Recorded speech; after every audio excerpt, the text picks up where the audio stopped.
Thank you and welcome to the show this morning. The topic this morning is the African American press, dealing specifically with the Urban Journal. And we're fortunate to have with us to talk about the African American press and the Urban Journal, the producer or the editor, the publisher in a real sense, is that right, Correct. Mr. Latham? Yes. Of the Urban Journal, Mr. Sam Latham. And of course, Mr. Latham, let me welcome you to the show this morning. Dr. Haney, it's always a pleasure to come on the show with you. And to tell you how delighted we are to have you, because you bring us so much excellent information. As a matter of fact, let's see if we can start off by having you to give us some information about yourself, your background, education, and things that were important, and eventually leading you to believe that you ought to become involved in the newspaper profession and similar kinds of information. Well, actually, Dr. Haney, that process began rather early in my life. Never knew that I would actually end up being in the newspaper business, but there are certain things and events that took place in my life early on that I guess formed the seeds for me later getting into the business. And I think it dates back to the early days in elementary school in Sweetwater, Tennessee. It's an eastern city in the state, right below Knoxville. Came up through Jim Crow days in the 50s. And so I started selling the Pittsburgh Courier when I was either 4th or 5th grade. I remember it sold for 10 cents, and I had a route, I think, about 40 customers.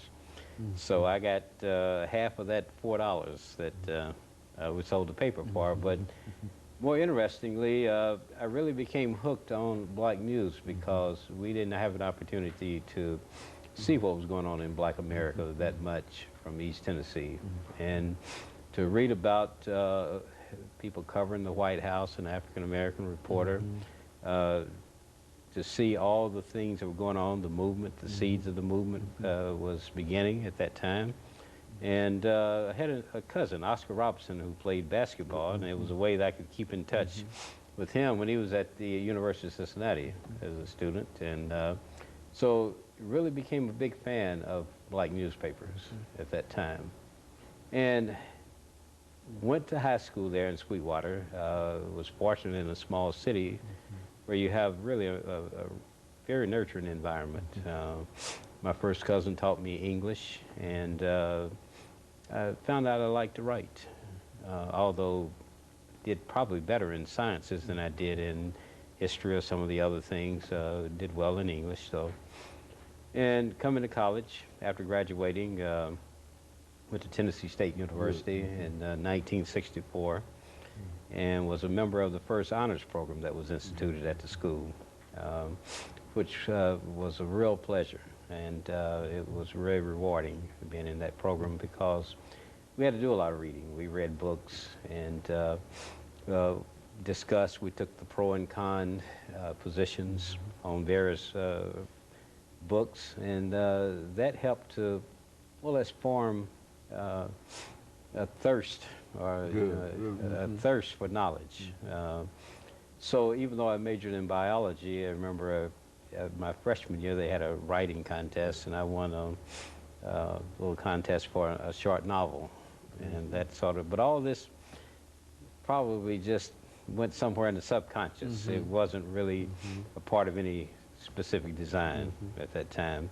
As far as you knew. As far as I knew, right. Very good. So after graduating from Tennessee State University in 1968 with BS in biology, taught school at Cameron High School, taught high school biology, and then I guess certain things began to happen that hadn't been planned. Companies were beginning to hire African Americans into management programs where they would specifically help develop your talent. So part of, I went to work for Marketing Research Company of America, and part of my development was going to grad school. And so I matriculated in the MBA program at then University of Tennessee, Nashville. And found I really loved the business end of things, especially marketing.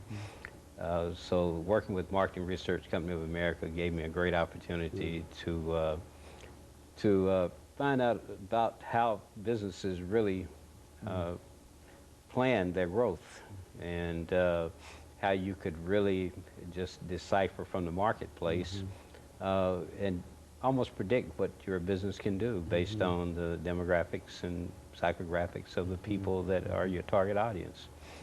So a little later on, went to work for a newspaper. Again, wasn't planned, but I became And let me interrupt here, Mr. Latham, just a minute here for our first commercial break, after which we'll come back. Sure. And we'll let you pick up at that particular point. And we'll be back with our audience following this very, very short commercial break.